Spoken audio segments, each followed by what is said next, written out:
Louvado seja o nome do Senhor. Boa noite, meus irmãos. Paz seja convosco. Que bom que você veio na casa de Deus nessa noite. Deus tem uma bênção para a tua vida. Já sentimos a glória, sentimos a presença doce do Espírito Santo nesse lugar. Já cantamos, já abrimos o nosso coração e tenho certeza Deus tem uma palavra para o nosso coração. Uma palavra para animar o teu coração nessa noite. Quero dar uma boa noite aos irmãos que estão em casa. Eu sempre esqueço, né?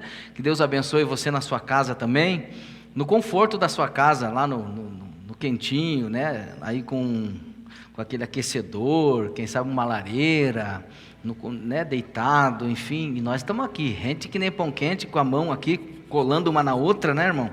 Por causa do frio. Mas em tudo Deus seja glorificado.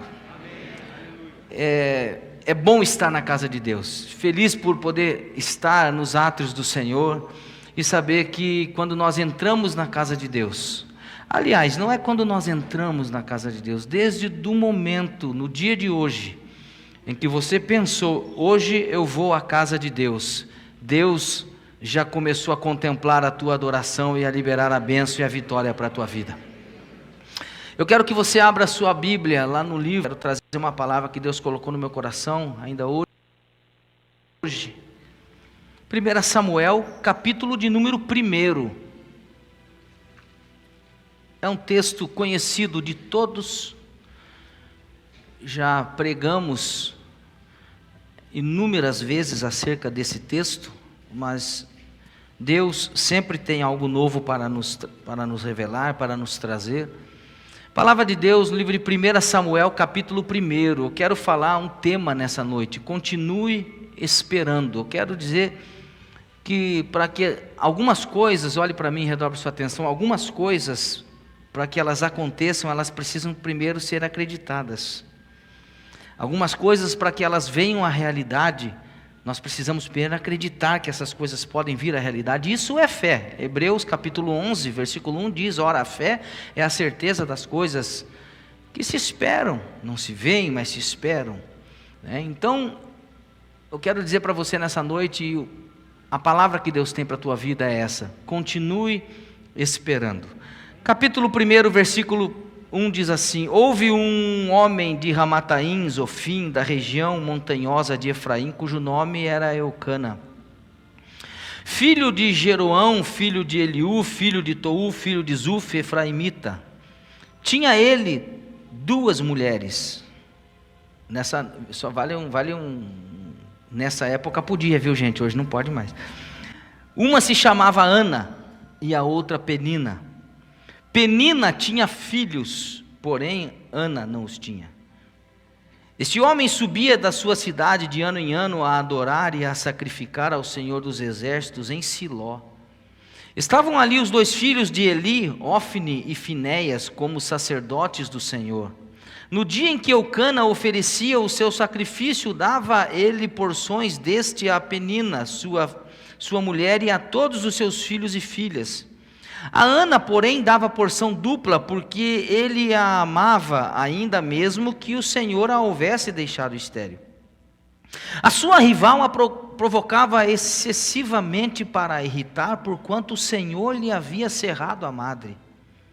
E assim o fazia ela de ano em ano, e todas as vezes que Ana subia à casa do Senhor, a outra a irritava, pelo que chorava e não comia. Então Eucana, seu marido, lhe disse: Ana, por que choras? E por que não comes? E por que está de coração triste? Não te sou eu melhor do que 10 filhos? Após terem comido e bebido em Siló, estando Eli, o sacerdote, assentado numa cadeira junto a um pilar do templo do Senhor, levantou-se Ana e com amargura de alma orou ao Senhor e chorou abundantemente. E fez um voto dizendo: Senhor dos Exércitos, se benignamente atentares para a aflição da tua serva, e de mim te lembrares, e da tua serva te não esqueceres, e lhe deres um filho varão, ao Senhor o darei por todos os dias da sua vida, e sobre a sua cabeça não passará navalha.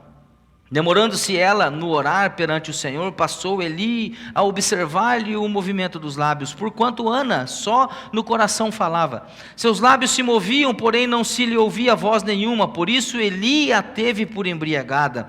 E lhe disse: até quando estarás tu embriagada? Aparta de ti esse vinho. Porém Ana respondeu: não, Senhor meu. Eu sou uma mulher atribulada de espírito, não bebi nem vinho nem bebida forte, porém venho derramando a minha alma perante o Senhor. Não tenhas, pois, a tua serva por filha de Belial, porque pelo excesso da minha ansiedade e da minha aflição é que tenho falado até agora. Então lhe respondeu Eli: vai-te em paz, e o Deus de Israel te conceda a petição que lhe fizeste. E disse ela: ache a tua serva mercê diante de ti. Assim a mulher se foi seu caminho e comeu, e o seu semblante já não era triste. Levantaram-se de madrugada e adoraram perante o Senhor, e voltaram e chegaram à sua casa, a Ramá. Eucana coabitou com Ana, sua mulher, e lembrou-se dela o Senhor. Diga graças a Deus. Sente na presença de Deus.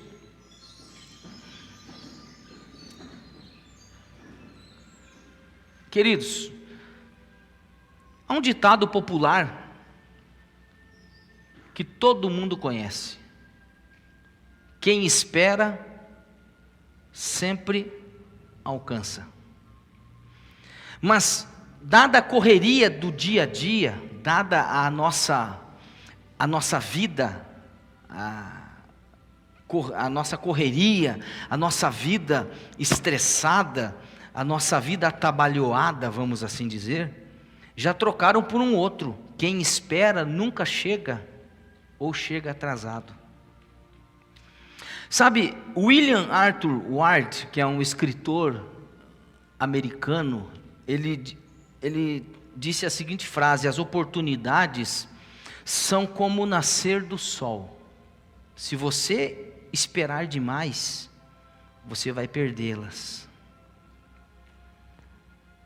Abraham Lincoln,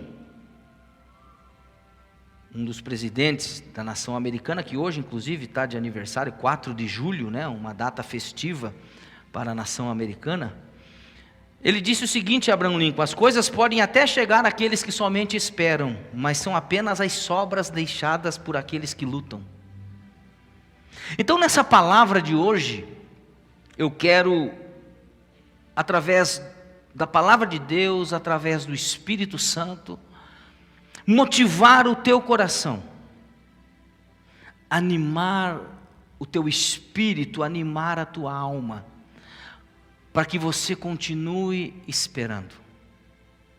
Muito embora essas duas frases que nós falamos vêm num contraponto, num contrassenso, lá na outra ponta daquilo que nós queremos falar, mas a mensagem nessa noite é essa: continue esperando. Nós precisamos entender, queridos, que às vezes nós não recebemos nada, justamente porque não esperamos receber nada. A palavra de Deus no capítulo 3 do livro de Atos dos Apóstolos vai nos dizer que Pedro e João subiam à oração, ao templo, e lá na porta do templo, Formosa, tinha um paralítico que vivia a pedir esmolas, e a Bíblia diz que quando eles sobem, quando eles vão entrar na casa de Deus, ele estende a sua mão, e a Bíblia ela é enfática em dizer que aquele homem estende a sua mão, olhando para eles, esperando receber alguma coisa. Sabe, eu penso que nós como povo de Deus, nós como igreja, portadores de promessas de Deus, porque Deus tem uma promessa para a tua vida. Tem uma meia dúzia aqui, vou repetir: Deus tem uma promessa para a tua vida. Deus tem 2 promessas, Deus tem 3, Deus tem várias promessas. A palavra de Deus ela é recheada, inclusive teólogos já conseguiram afirmar e achar na Bíblia mais de 8.000 promessas contidas nesse livro milenar, que é uma sabedoria milenar. 8.000 promessas contidas na palavra de Deus. E aí eu faço uma pergunta para você, crente: Quantas promessas você conhece de Deus para se cumprir na tua vida? Precisamos entender que nem todas as promessas são para todas as pessoas, nem todas as promessas são para se cumprir na vida de todas as pessoas, mas eu preciso ser enfático nessa noite, que Deus tem uma promessa para a tua vida, meu irmão, nem tenha dúvida, Ele tem. E aí nós precisamos, como igreja de Cristo, como crentes, como cristãos, irmãos da fé, nós precisamos esperar receber alguma coisa. Sabe quando você faz uma compra pela internet? Quem já comprou pela internet? Levante a mão. E aí você fica ansioso esperando receber aquela encomenda, e aí eles mandam ali um código de rastreamento, para que você possa acompanhar aonde é que está o produto que você já comprou, que você já pagou, e você não vê a hora de chegar na sua casa, e toda hora você vai lá na portaria, ou você fica ali, vai naquela caixa do correio, ou você fica na janela esperando o carteiro trazer um Sedex, trazer a encomenda. Meus irmãos, é exatamente essa postura que nós deveríamos ter concernente às bênçãos e às promessas que Deus tem para as nossas vidas. Deveríamos estar entusiasmados. Esse dia eu preguei aqui, eu falei sobre entusiasmo, eu falei sobre empolgação. Nós deveríamos estar empolgados, nós deveríamos estar entusiasmados em saber que o fato de estarmos aqui, numa hora e meia na casa de Deus, podendo adentrar esse lugar, onde Deus tem ordenado a vida, onde Deus tem ordenado a bênção, onde Deus tem ordenado a libertação, onde Deus tem ordenado a cura, onde Deus tem nos prosperado, onde Deus tem transformado a nossa vida, nós deveríamos entrar nesse lugar e esperar receber muito mais daquilo que nós já recebemos. Deveríamos esperar sair daqui, não da forma que entramos, mas sair daqui alegres, sair daqui felizes, sair daqui com o coração cheio de esperança, sabendo que o Deus que prometeu, Ele é fiel para cumprir as promessas de nossas vidas.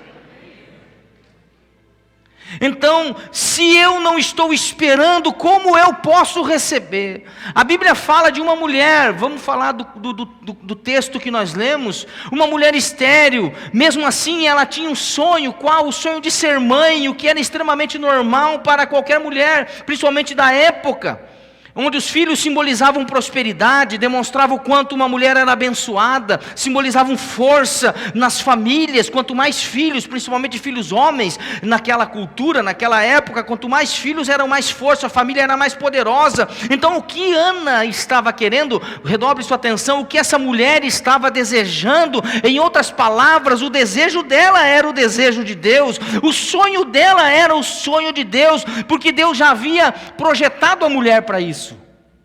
A mulher foi criada, foi projetada para colocar um outro ser no mundo, mas ela não contava com essa graça, e o seu marido, a Bíblia vai dizer que o amava mais do que a outra, porque segundo o código de Hammurabi, e essa dispensação conjugal passou a vigorar também mais tarde na lei judaica, passou a fazer parte da lei judaica, quando o homem era casado com uma mulher que não podia ter filhos, então ele podia casar com outra. E aí, meu irmão, já para pensar, conviver com duas mulheres dentro de casa, viver com uma já não é fácil. Não vou falar.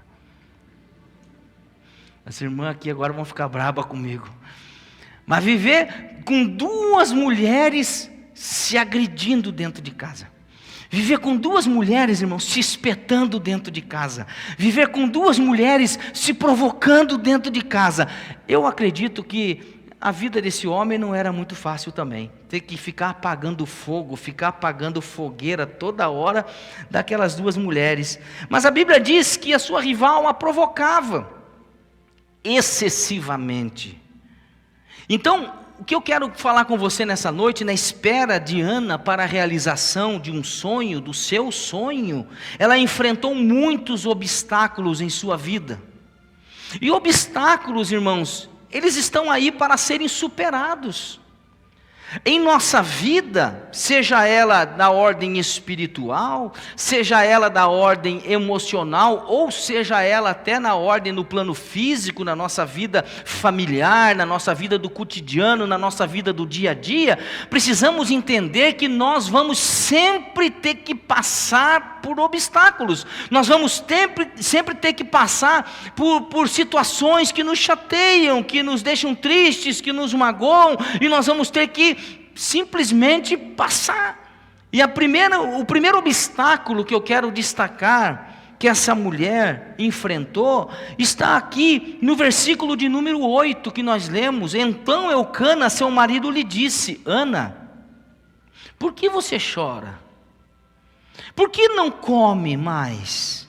Por que está o seu coração triste? E aí o cara faz uma pergunta para ela que eu acho que ele podia ficar sem essa, né? Ele podia ficar quietinho, né? Não te sou eu melhor do que 10 filhos? Em outras palavras, o que esse homem estava dizendo é o seguinte: esquece isso aí, larga a mão disso aí, filho eu já tenho de penca mesmo. O meu amor é muito maior, é muito melhor do que filhos. Eu não te basto. Seu marido aconselhou que ela desistisse do sonho.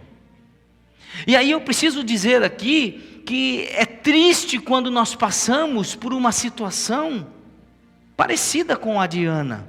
Porque quem aqui já não foi aconselhado a desistir de um sonho? Quem dentre nós já não foi aconselhado a desistir de um projeto? Sabe quando você chega para alguém e você chega todo feliz, você chega todo entusiasmado, porque você sonha? Quem tem sonhos aqui, levante a mão. Sonhos, você precisa sonhar. A palavra de Deus diz no Salmo 126, quando o Senhor, é um salmo pós-exílico, quando o Senhor trouxe do cativeiro os que voltaram a Sião, estávamos como quem sonha.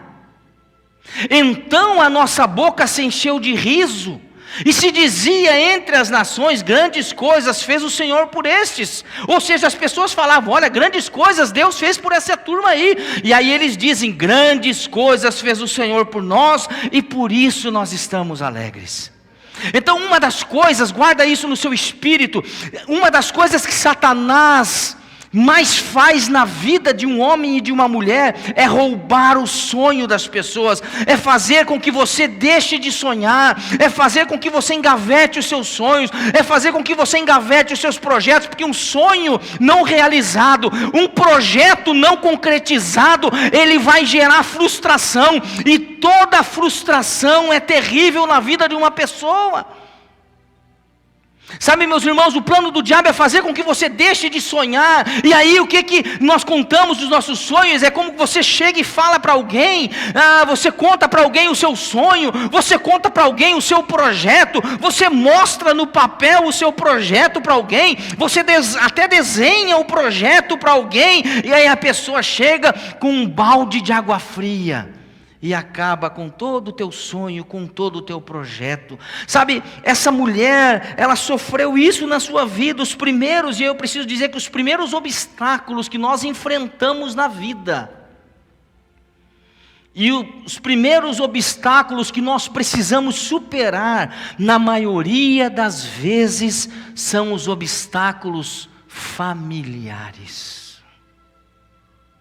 Na maioria das vezes, nós precisamos superar os obstáculos daqueles que estão mais próximos de nós. Poderíamos até acrescentar a nossa parentela, a turma que frequenta a sua casa, os primos, as primas, os tios, as tias, os cunhados, a sogra, o sogro, a nora, o genro, seja lá quem for, os primeiros. E eu não estou pregando contra a família, guarde isso no seu espírito, muito pelo contrário, porque justamente por essas pessoas nos conhecerem muito bem, eles não acreditam que nós podemos um dia romper, mas eu quero profetizar que chegou a hora de você romper. Essas pessoas, por nos conhecerem tão bem, não acreditam que um dia Deus possa, na sua infinita bondade e sobre todas as coisas, na sua infinita misericórdia, Deus possa fazer uso da nossa vida para os abençoar. Eles não acreditam que nós podemos fazer parte de um plano, de um propósito de Deus. Mas eu preciso dizer que você, eu, nós fazemos parte de um plano, de um propósito de Deus.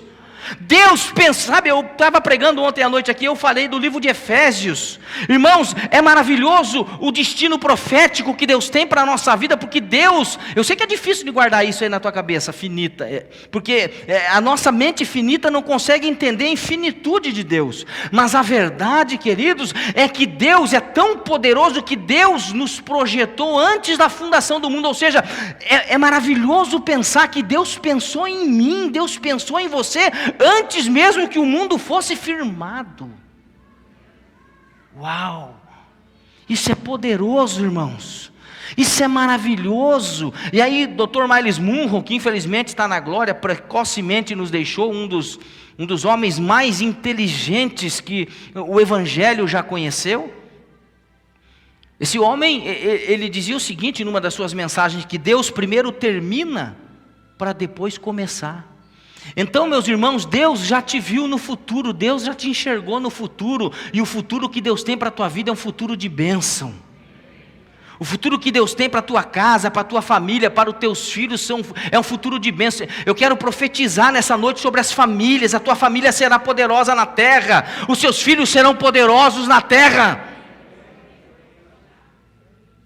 Então, nós precisamos entender que na maioria das vezes, inclusive, não é porque as pessoas não nos querem bem, não é porque as pessoas não gostam da gente, não é porque os nossos familiares nos desejam o mal, não querem ver a gente próspero, não quer ver a gente realizado, não quer ver a gente completo, mas sim porque se criou uma cultura, e às vezes até nas famílias, se criou uma cultura, e essa cultura está internalizada dentro do ser, essa cultura está lá dentro, latente, está forte dentro da pessoa, uma cultura familiar muitas vezes que é difícil romper, de modo que muitas pessoas já estão acostumados a perder, de modo que muitas pessoas estão acostumadas a ter prejuízo na vida, muitas pessoas estão acostumadas a desistir dos seus sonhos, começam hoje, termina amanhã.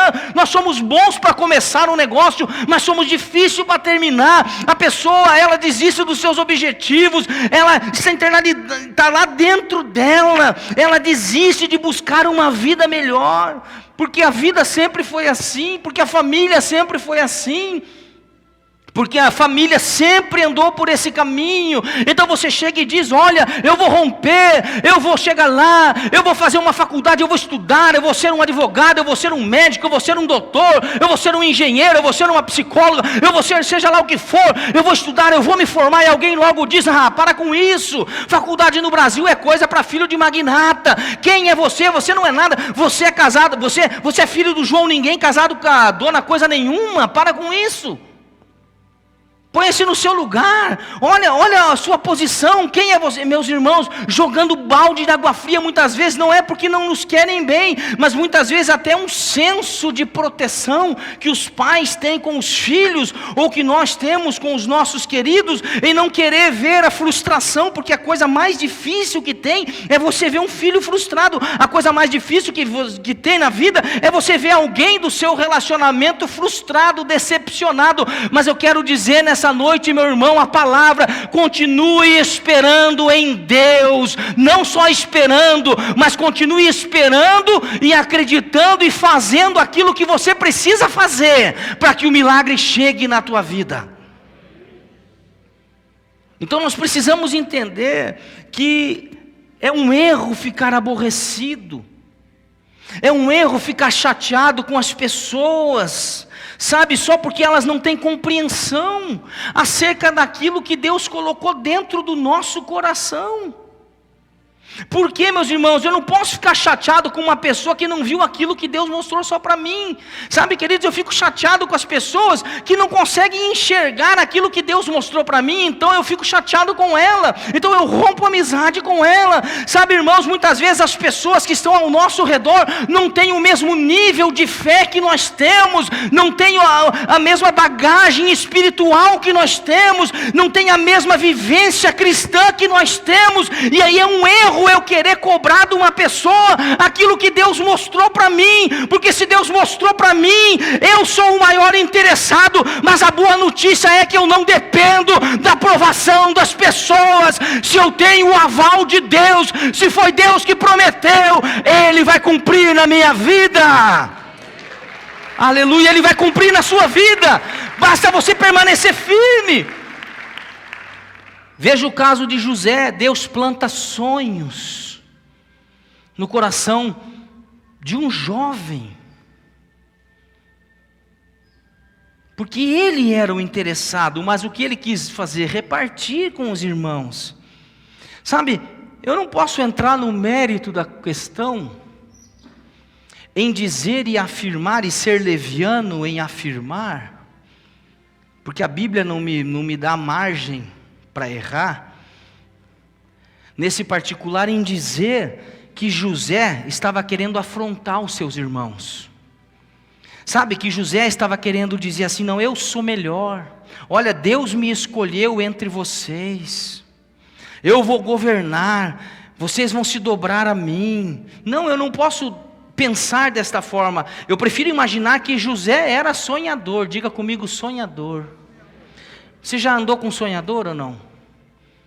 É maravilhoso quando você tem a oportunidade de andar com pessoas que sonham, com pessoas que projetam a sua vida, com pessoas que pensam longe, com pessoas que pensam no futuro, com pessoas que sempre estão esperando receber alguma coisa de Deus. Sabe, é maravilhoso, de repente de manhã você acorda, em vez de você murmurar, de ir para o trabalho com frio desse a 0 grau, você acordar de manhã, você toma o seu café, você entra no seu carro, ou pega o seu ônibus, seja lá como for, e você está a caminho do seu trabalho, a caminho das suas atividades, e você pensa e você diz: quem sabe não é hoje o dia que Deus escolheu para mudar a história da minha vida. Quem sabe não é hoje o dia que eu vou conhecer a pessoa que vai mudar a minha vida. Diga glória a Deus. Se você quer casar, por exemplo, vem para a igreja.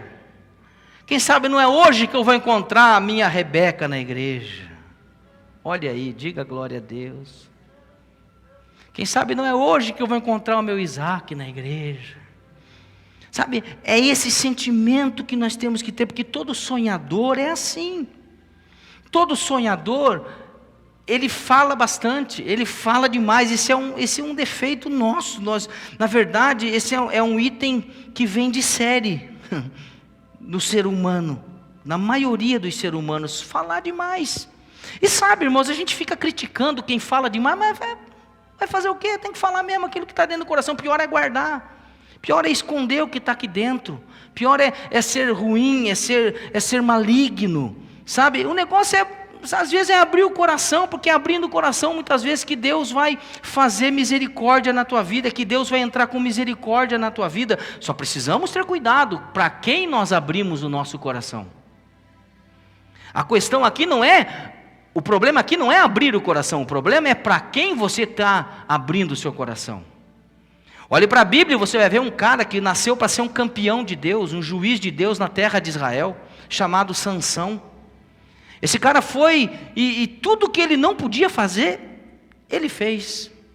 E aí ele foi e deitou, e eu penso que a Dalila deve ter cantado: encosta a tua cabecinha no meu ombro e chora. E ali ele abriu o coração para uma mulher que não podia ter acesso. Então, queridos, ouça o que eu quero lhe dizer nessa noite. Cuidado quando você abre o teu coração para pessoas que não podem ter acesso ao teu coração.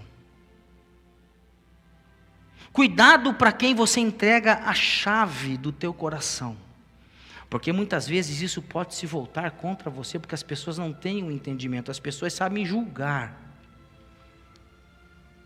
Porque na verdade, irmãos, Todos nós aqui, a começar no locutor que está falando aqui, todos nós aqui somos carentes da graça e da misericórdia de Deus, e ninguém aqui pode dizer que é melhor do que ninguém. Ninguém pode dizer que não tem problema na família aqui, pode ou não? Ninguém pode dizer que já não teve problema no casamento. Ninguém pode dizer que os filhos são 100% santos. Ninguém pode dizer que nunca, às vezes, atrasou uma conta, ou que deixou o nome muitas vezes ir para o SPC. Bom, se fosse o SPC, o grupo famoso, ainda tudo bem, né? O SPC lá, mas não é. Então ninguém aqui pode julgar esse senso de julgamento que nós temos. Então nós precisamos ter cuidado, pedir sabedoria ao Espírito Santo, para quem nós abrimos o nosso coração. E em segundo lugar, porque a gente precisa ir rápido aqui, o segundo obstáculo que essa mulher enfrentou na sua vida. Agora, o que essa mulher faz? Ela para pensar, queridos, a luta dessa mulher dentro da sua casa. A casa dessa mulher deveria ser uma guerra. As duas mulheres brigando, o marido tentando colocar panos quentes, de forma que até o marido chega e aconselha a mulher: desista desse sonho, eu sou melhor do que muitos filhos. Essa mulher não tem paz dentro de casa, ela não tem paz na família. Então ela faz o quê? Vai para onde? Para a igreja. Agora ela vai para a igreja para ter um pouco de paz. Ela vai para a igreja para ter um pouco de esperança. E quando ela chega lá na casa de Deus, ela não consegue ter paz e ela não consegue ter esperança, porque o que ela encontra lá? Mais um obstáculo. Ela encontra um obstáculo. A palavra de Deus vai dizer o seguinte no versículo de número 14. Número 13, porquanto Ana só no coração falava, seus lábios se moviam, porém não se lhe ouvia voz nenhuma. Por isso o sacerdote, o pastor Eli, a teve por embriagada. E aí, ele diz para a mulher, ele chega perto da mulher no altar e ele diz: mulher, você não tem vergonha. Em outras palavras, vou contextualizar para a nossa realidade. Mulher, você não tem vergonha não? Se fosse alguém mais, você não tem vergonha na cara? Vim para a casa de Deus logo 6 horas da manhã, 7 horas da manhã, vim aqui chorar, vim aqui incomodar, vim aqui perturbar. Aparta de ti esse vinho, mulher, larga a mão disso. Ou seja, o obstáculo veio de quem? Do próprio sacerdote. O obstáculo veio de quem? De quem está dentro da igreja, veja, de quem está dentro da casa de Deus. Ela foi repreendida, ela foi mal interpretada, mas ela não nutriu no coração mágoa. Não, ela não deixou a mágoa entrar no coração dela. A raiz de amargura, a palavra vai dizer da raiz de amargura, que nós não devemos nos deixar contaminar pela raiz de amargura, que através dela venha contaminar a muitos. Sabe, queridos, ela não se deixou abater por essa situação, ela não deixou se abater e entrar no seu coração um ressentimento, ou seja, ela rompeu, ela não fazia parte de uma geração que só reclama, ela não fazia parte da geração que nós chamamos hoje a geração Nutella, né? A geração do mimimi, a geração do que chora. Não, ela não saiu colocando na internet, ela não saiu fazendo um post para acabar com o ministério do sacerdote grosso. Eu vou fazer um post e vou acabar com o ministério desse sacerdote mal educado que me maltratou, me distratou na casa de Deus. Ela não foi escandalizar a igreja de Cristo. Não. Ela soube ressignificar aquele acontecimento, e essa é a palavra. Ressignificar é um verbo transitivo que caracteriza a ação de atribuir um novo significado a algo ou alguém. A ressignificação é um elemento importante no processo criativo, onde a habilidade de atribuir novas importâncias a um evento comum se torna útil e propicia prazer à vida das pessoas. Por que eu estou dizendo isso? Veja a história, por exemplo, de Saul e Davi. Você vai ver falar muito de Davi na Bíblia, muito. E toda vez que você vê falar de Davi, você lembra de coisa boa. Tirando o adultério, tirando aquele episódio né, aquele cochilo espiritual de Davi, você não vai ver mais, você vai ver só falar coisa boa do rei Davi. Se você for Israel, as melhores coisas, tem o nome, leva o nome de Davi. Agora, quando você lembra de Saul, você lembra do quê? Coisa boa ou coisa ruim? Você está aí ou não? Você lembra de coisa boa ou de coisa ruim? Coisa ruim, porque ele não soube ressignificar, sabe? Ele podia ter pensado diferente acerca do menino Davi. Quando Deus elege Davi, quando Deus escolhe Davi, e quando Davi enfrenta o gigante, e quando Davi vence o gigante, ele procura saber de quem é filho esse menino, tendo que, se você olhar na Bíblia, você vai ver que ele já tinha tido um encontro com Davi, porque Davi foi lá pedir para ele a armadura. Davi chegou e falou para o rei, falou, deixa eu enfrentar esse gigante aí, Saul. E ele falou, então tá, lutou, não, você quer? Então vai, então leva a minha armadura, pega a minha espada, pega a minha couraça, pega meu escudo, pega a capacete, pega tudo e leva.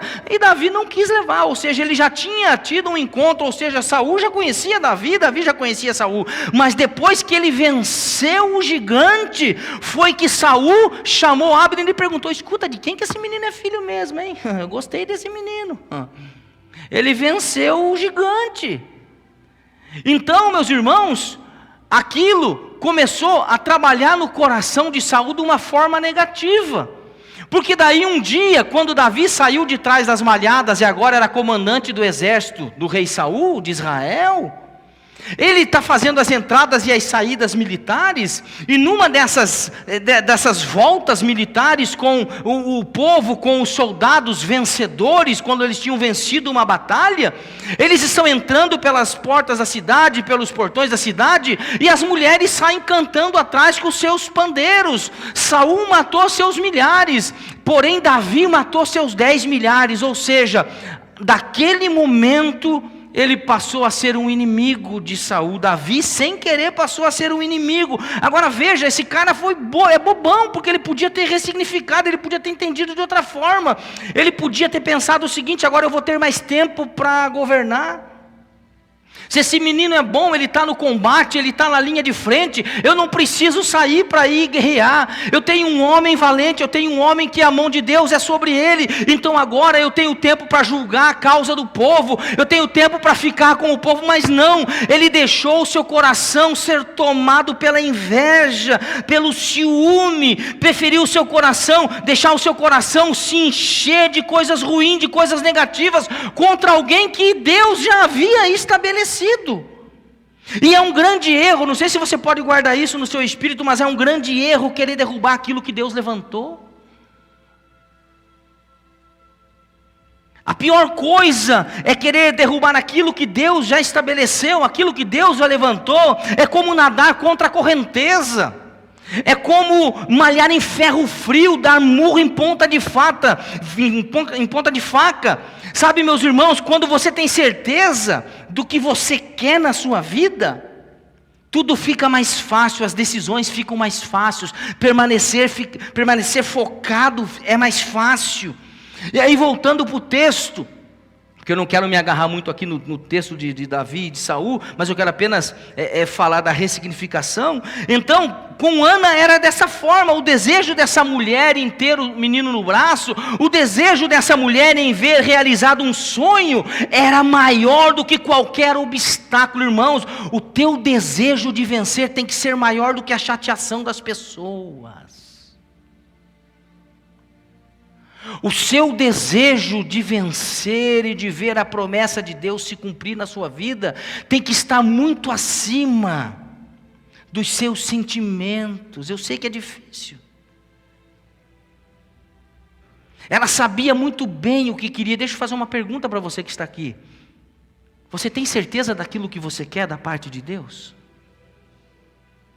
Se eu pudesse distribuir agora um papel, uma caneta para todos vocês, e eu pudesse aqui perguntar, coloque aqui um sonho que você tenha a realizar na sua vida, o que você colocaria nesse papel?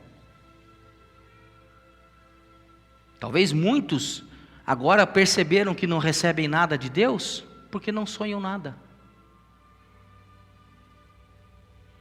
Então eu vim nessa noite motivar mexer com a sua fé, trazendo esperança para o teu coração, continue esperando em Deus.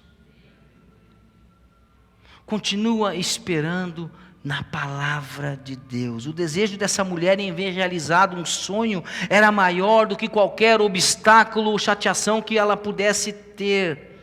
Ela sabia muito bem o que ela queria. Observe que quando ela faz um propósito com Deus, fala comigo, propósito.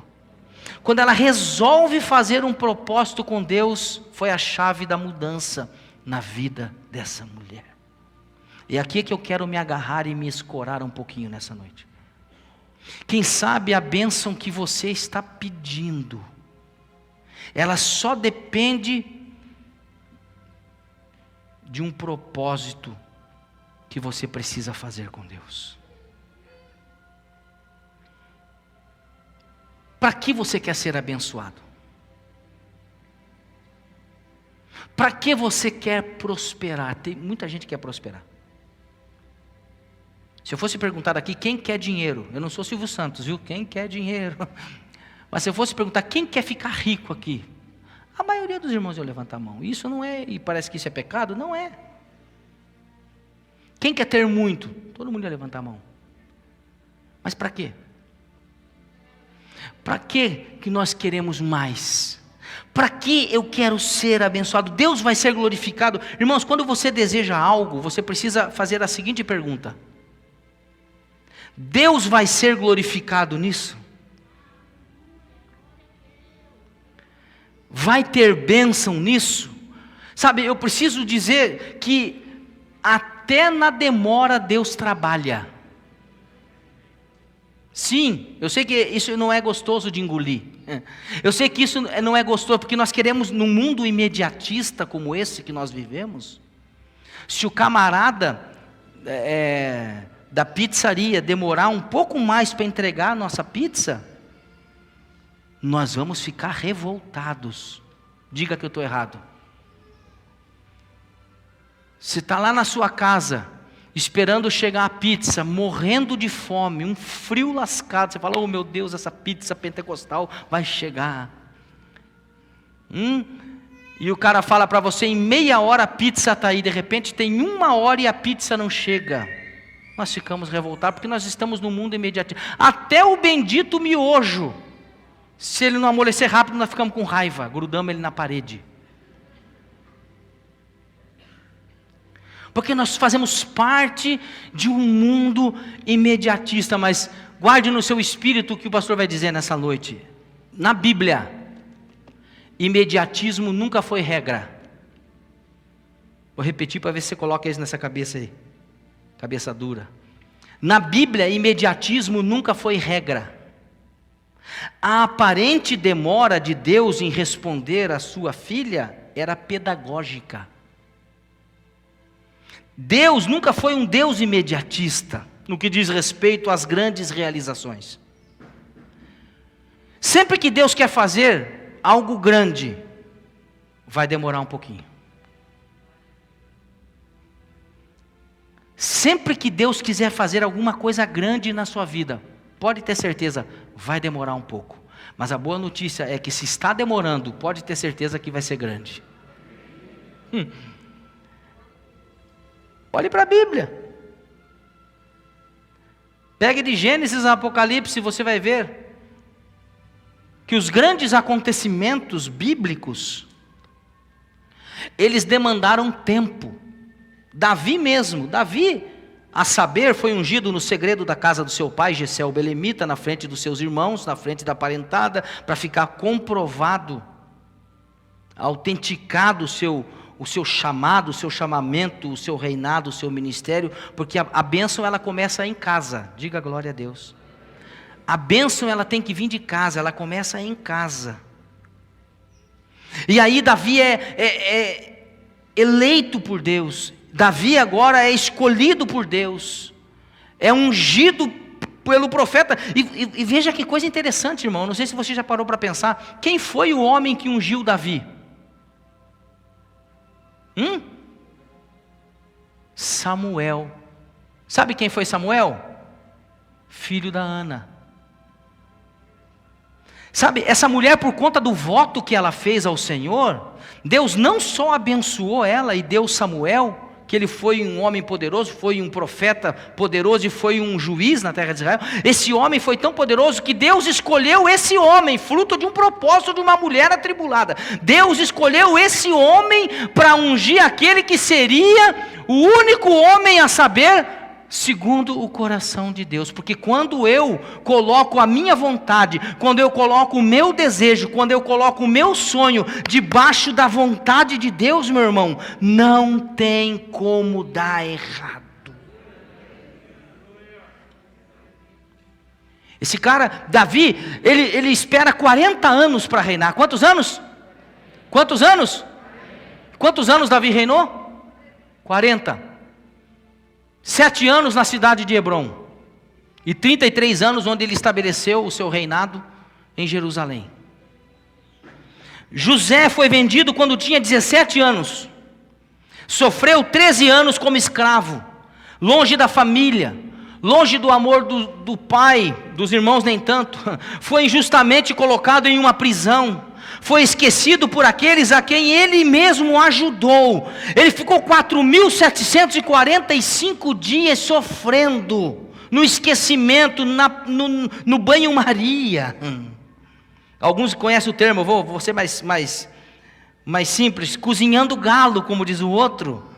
Ele ficou 4.745 dias de sofrimento, de agonia, de espera, de esquecimento. Mas aí ele começa a governar e ele reina por 80 anos. Ou seja, esse cara ele esperou 4.745 dias para reinar 29.200 dias desfrutando da bênção. O que a Bíblia me mostra com isso nas entrelinhas?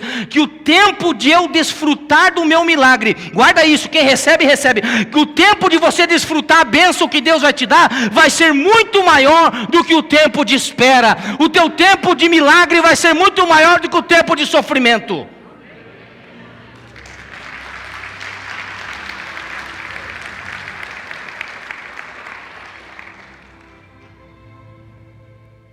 O tempo de viver a promessa será muito maior do que o tempo de sofrimento.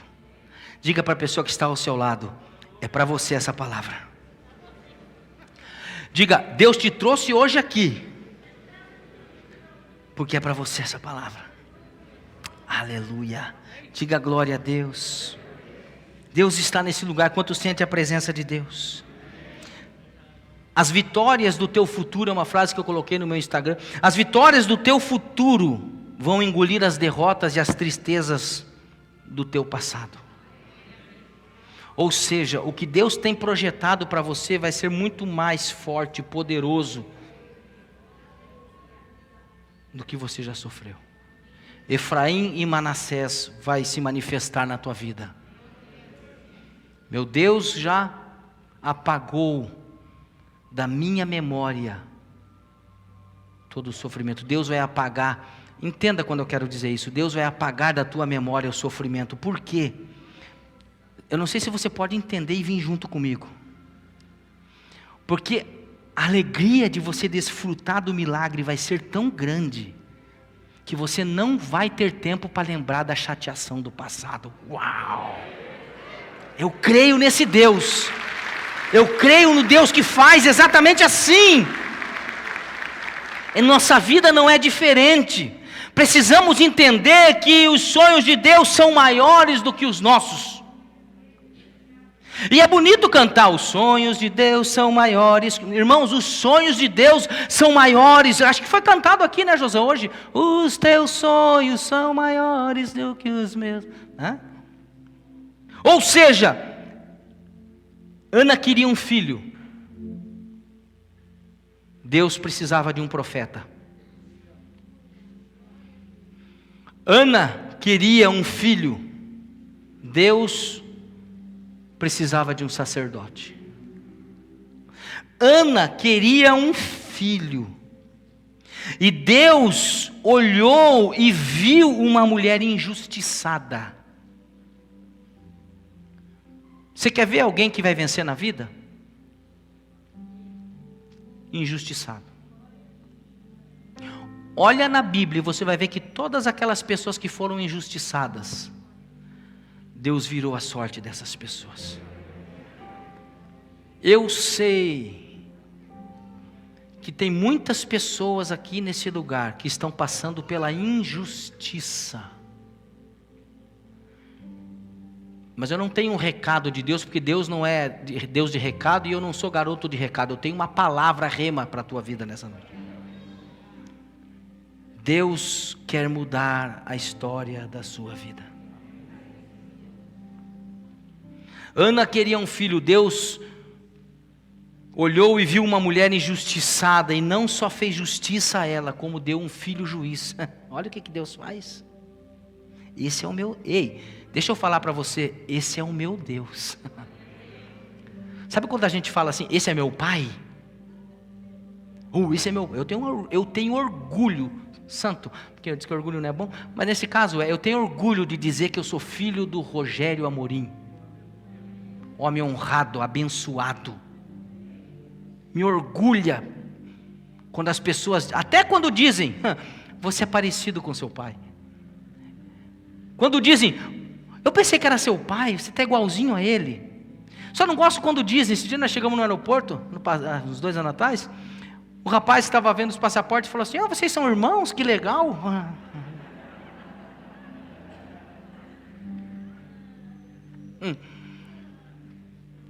Você ri porque não foi você, né?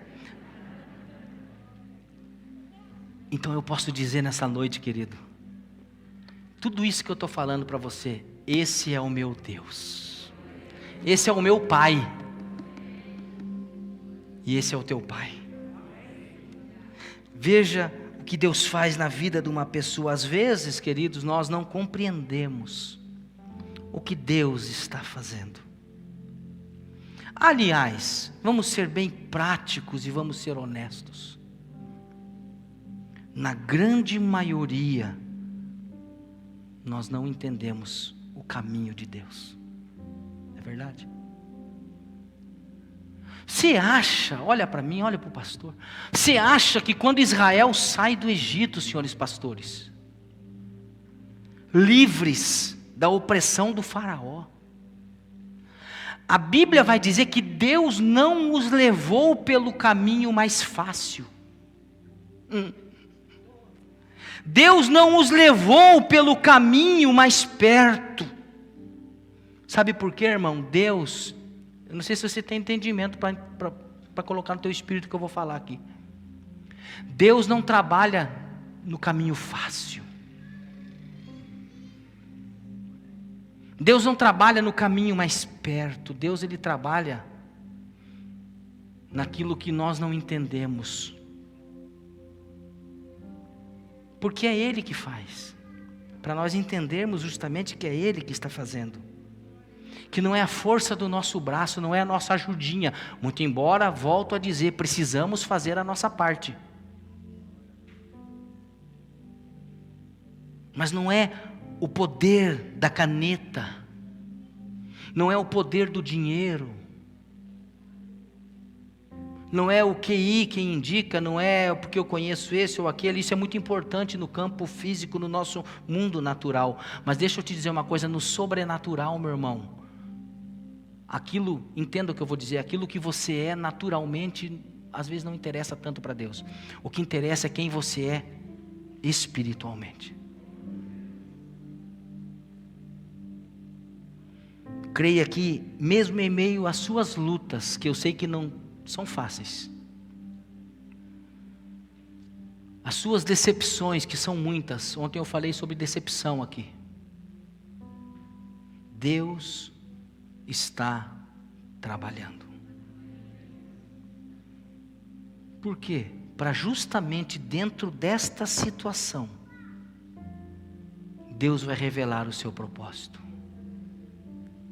Eu sei que eu não vim passear e não vim jogar palavras ao vento nessa noite gelada, mas eu vim trazer uma palavra de Deus para o coração de alguém aqui. E sei que Deus está falando com vidas aqui nessa noite. Querido, entenda, dentro dessa situação de amargura que você está passando, já já você vai compreender o que Deus está fazendo, porque Ele vai revelar o propósito dEle. Às vezes, e eu já vou encerrar, O que nós mais precisamos é alinhar. Chegou um tempo de alinhamento. Fala comigo, alinhamento. Fala forte, alinhamento. O que nós mais precisamos é alinhar as nossas vontades, os nossos sonhos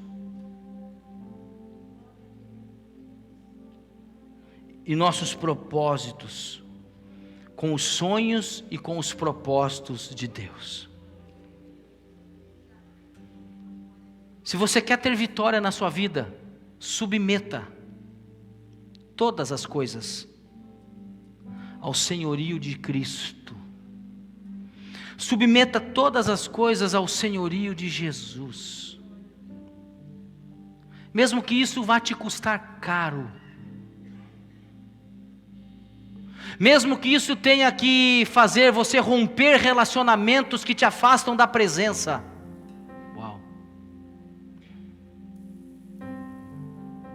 Mesmo que você tenha que romper com a cultura do passado, com a cultura de deserto, com a cultura de Egito. Deus, entenda, Deus jamais vai usar alguém cheio de Egito dentro dele. Para que você possa ser usado poderosamente por Deus, o Egito tem que sair de dentro de você. Moisés ficou 40 anos no Egito. E teve que ficar 40 anos no deserto. Para cada dia de Egito ele teve que ter um dia de deserto. Para que saísse tudo que era de Egito dentro dele. Para então ele ir ao pé do monte, levar as ovelhas do seu sogro, e lá Deus se manifesta no meio de uma sarça e diz: Moisés, tira o meu povo do Egito. E Moisés começa então a produzir, e Moisés tem a sua vida transformada pela glória de Deus. Quando nós entendemos que a nossa vida só tem sentido debaixo da presença de Deus, quando nós entendemos que a nossa vida só tem sentido no calor, na fogueira do Espírito Santo, nós vamos começar a romper. Deus está falando, abra os seus ouvidos espirituais para ouvir. Quem tem ouvidos para ouvir, ouça o que o Espírito está dizendo à igreja. Há um tempo de alinhamento, igreja. Candarabassuri, andarabachuri, andalabá.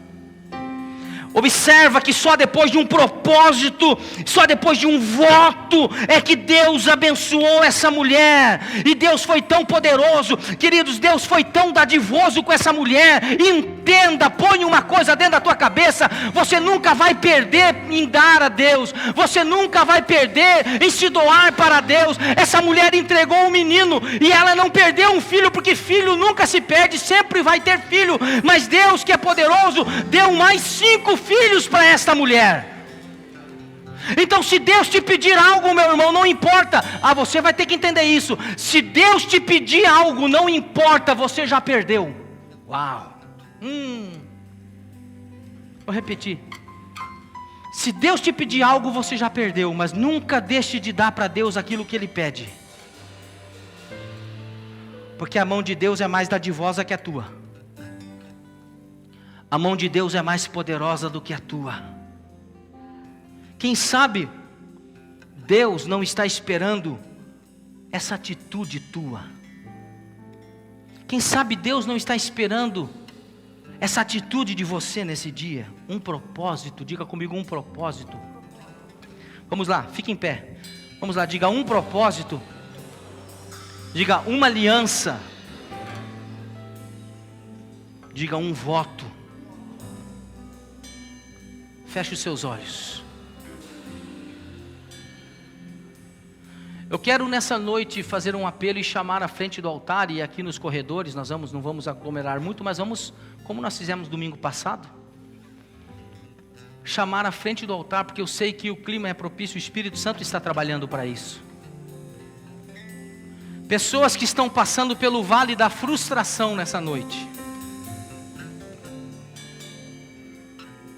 Essa mensagem se enquadrou certinho na tua vida. Feche os seus olhos, igreja. A Bíblia diz que ela foi ao altar do Senhor e ela orava ao Senhor. Cadê aqueles que querem fazer um voto com o Senhor e deixar a frustração aqui no altar, deixar a decepção aqui no altar? Cadê essas pessoas? Sai do seu lugar e venha para frente do altar. Dó maior? Deus de alianças? Aleluia. Uau.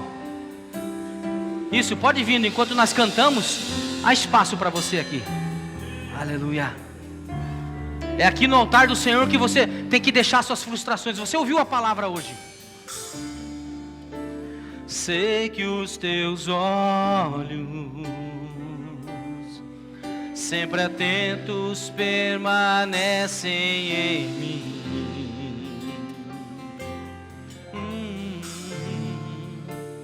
E os teus ouvidos estão sensíveis para ouvir teu clamor. Posso até chorar, mas a alegria vem de manhã. És Deus de perto e não de longe, nunca mudastes, tu és fiel.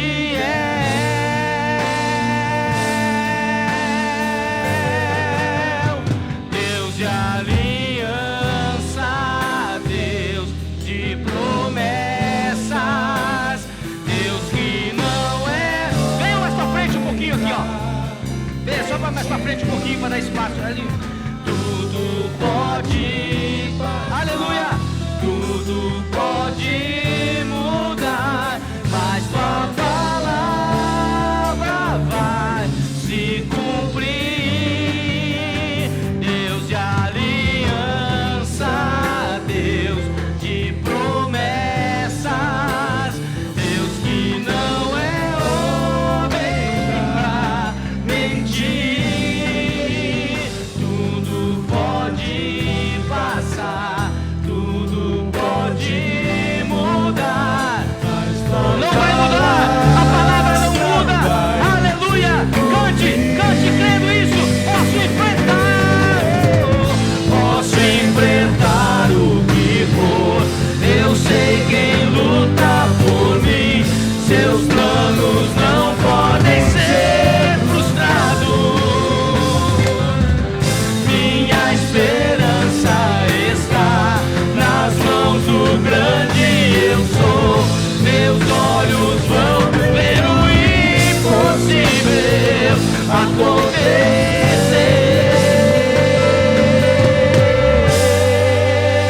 Deus de alianças, Deus de promessas, Deus que não é homem pra mentir.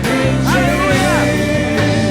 Tudo pode passar, pode mudar, mas tua palavra.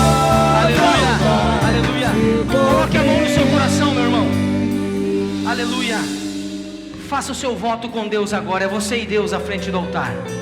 Nosso Deus e nosso Pai. Que maravilha é sentir a tua presença, Espírito Santo, aqui nesse lugar. Que maravilha é poder sentir a tua glória nesse lugar descendo sobre nós, Pai. Tu és poderoso para fazer infinitamente mais além daquilo que nós pedimos ou pensamos. E nós trouxemos a tua palavra nessa noite, uma palavra, Pai, para a igreja de Cristo. Pai, que o teu Espírito Santo esteja agora, meu Pai, mostrando para o teu filho aquilo que precisa ser falado, aquilo que precisa ser projetado, esse propósito que o Senhor deseja de nós, meu Pai. Estamos dispostos a abrir mão se for preciso, estamos dispostos a fazer aquilo que for necessário para que a tua bênção venha até nós, meu Pai. Nós não abrimos mão da bênção. Tu és um Deus que quando promete cumpre. Nessa noite aqui à frente desse altar eu tenho vidas que estão, Pai amado, colocando o seu coração nesse altar, assim como Ana, Pai. Alcança a vida de cada um dos teus filhos. E aqueles que estão lá no banco também, muitos que ficaram lá, Pai, com um desejo enorme de vir à frente do altar. Meu Pai, toca na vida dos teus filhos. Faz um milagre na vida dos teus filhos, Pai, que seja, Pai amado, ainda esse ano, um ano de realizações. Candarabassuri, andarabaxuri, andarabá. Levante as mãos, recandarabassuri, andarabá. Que esse seja um ano ainda de milagres. Que esse seja um ano, meu Pai amado, de portas abertas. Meu Deus, mesmo na pandemia o Senhor não para, o Senhor continua trabalhando.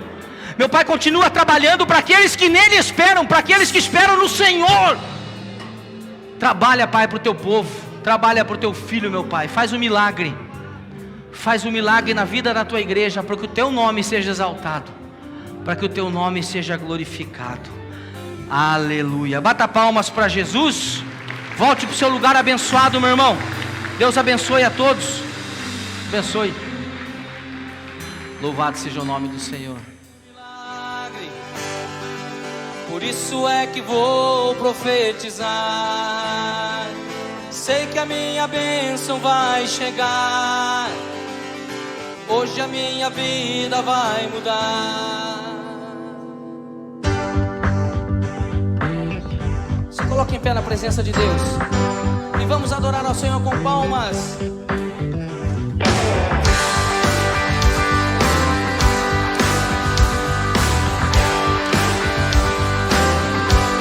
Celebre ao Senhor por esse novo tempo que está chegando na sua vida.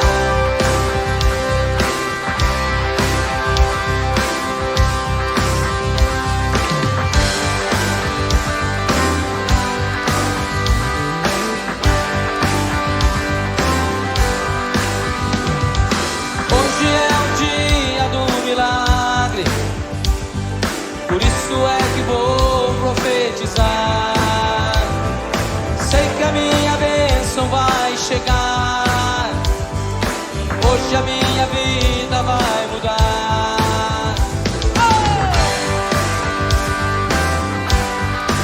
Um novo tempo chegando.